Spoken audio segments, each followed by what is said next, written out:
संविधान की उद्देशिका संविधान का एक ऐसा भाग है जो यह दर्शित करता है कि हमारा संविधान कहाँ से आया। हम भारत के लोग अपने आप को इस संविधान को प्रदान करते हैं। इसमें इनैक्टिंग क्लॉज भी है कि यह कब से प्रभावी होगा, ये भी दर्शित करता है और यह बताता है कि भारत का स्वरूप कैसा होगा। इसमें हमारे फ्रीडम फाइटर्स की नोबल विजन को रखा गया है। इसमें कुछ कीवर्ड्स हैं जिसको हम अभी डिस्कस करते हैं। सबसे पहले शब्द आता है सॉवरेन, यानी प्रभुत्व संपन्न या संप्रभु। संप्रभु सत्ता का वह केंद्र है जहां से सत्ता को शक्ति प्रदान की जाती है। तो भारत में संप्रभु कौन है? भारत में संप्रभु संविधान ही है और संविधान जनता ने दिया है, तो इनडायरेक्टली जनता संप्रभु है।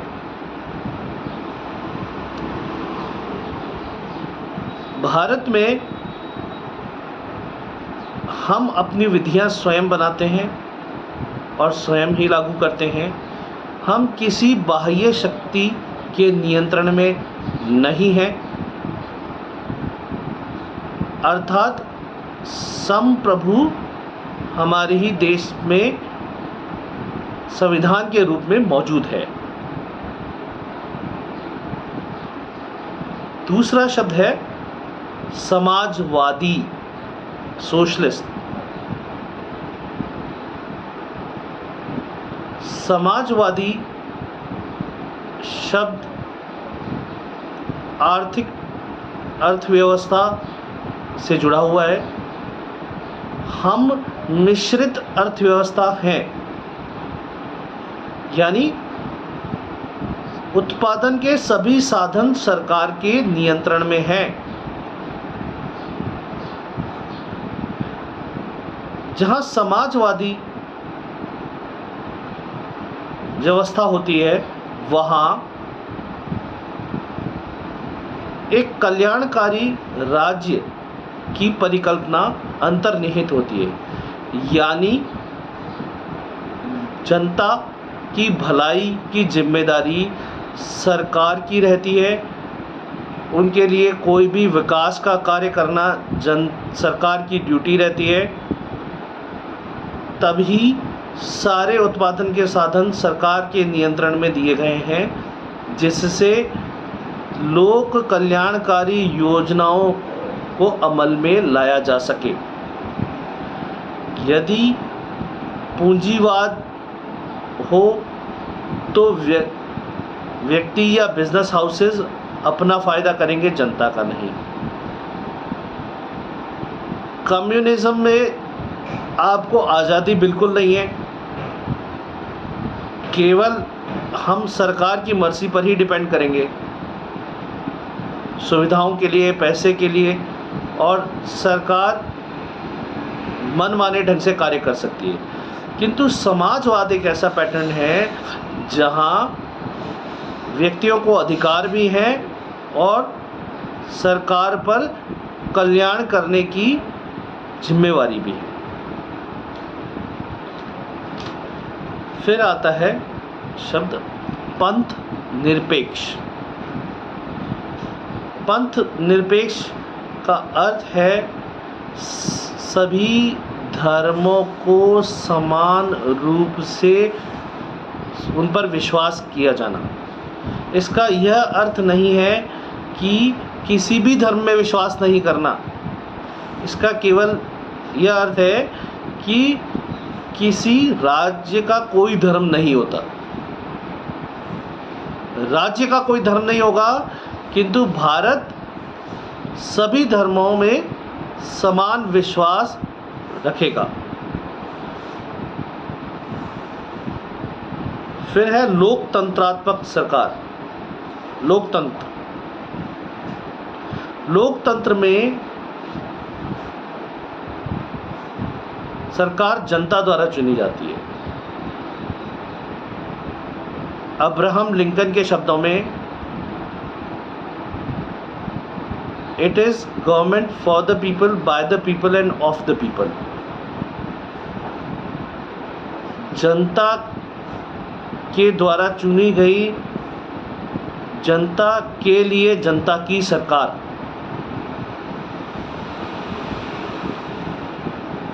यह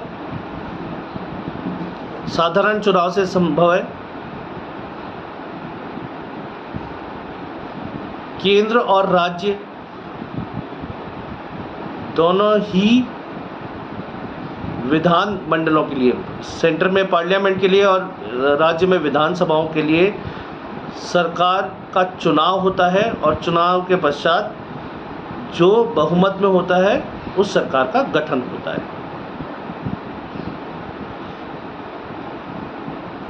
ये जनता की सरकार इसलिए है क्योंकि जनता, आम भारतीय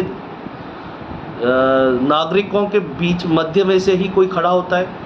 जनता में से एक व्यक्ति खड़ा होता है जो एमपी या एमएलए बनता है और सरकार में अपनी भागीदारी रखता है,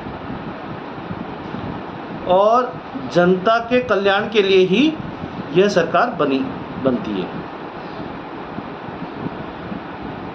फिर है गणराज्य।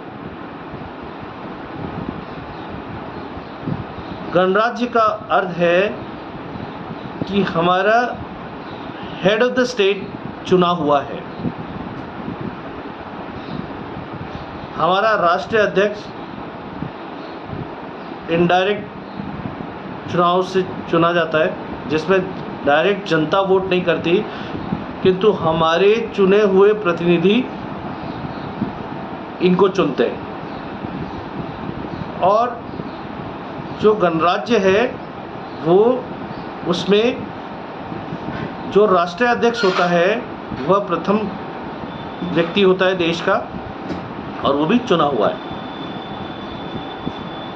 इंग्लैंड में महारानी हेरिडिटरी है, चुनी हुई नहीं है, तब वहाँ रिपब्लिक व्यवस्था है भी नहीं। फिर प्रियम्बल में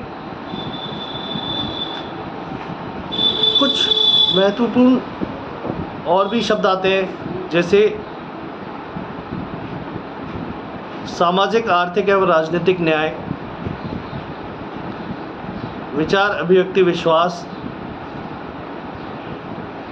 धर्म और उपासना की स्वतंत्रता, प्रतिष्ठा और अवसर की समानता।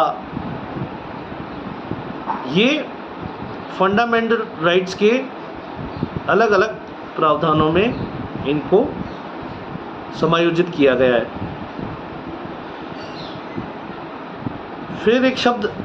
फिर दो शब्द आते हैं, एकता और अखंडता।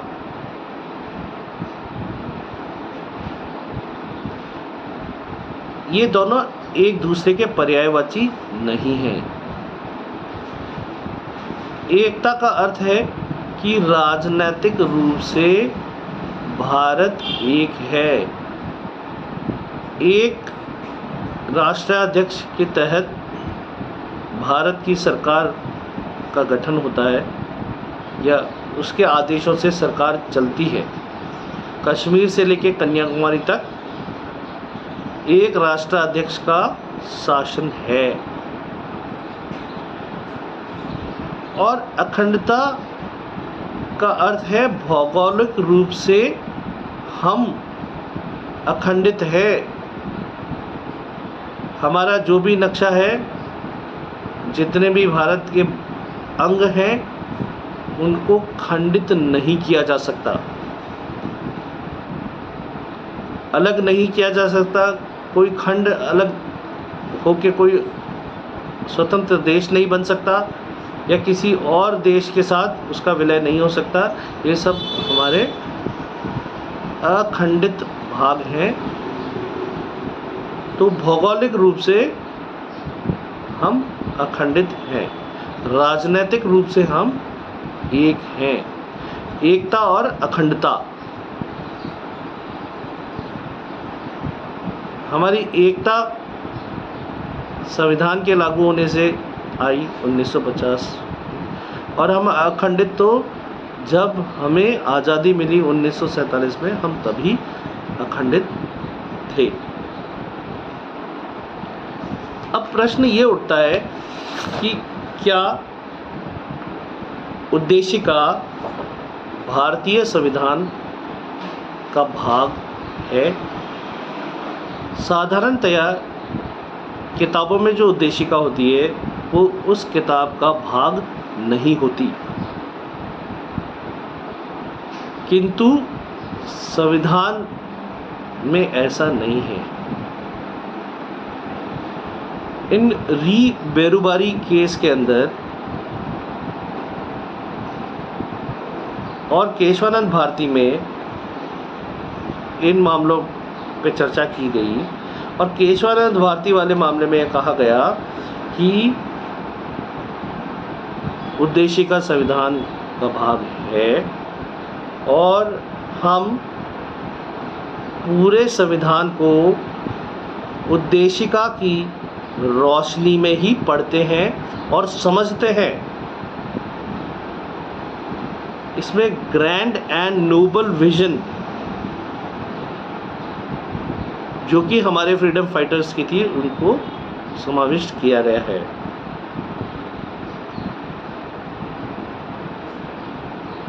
अतः ये संविधान का भाग है और संविधान संशोधन भी किया जा सकता है।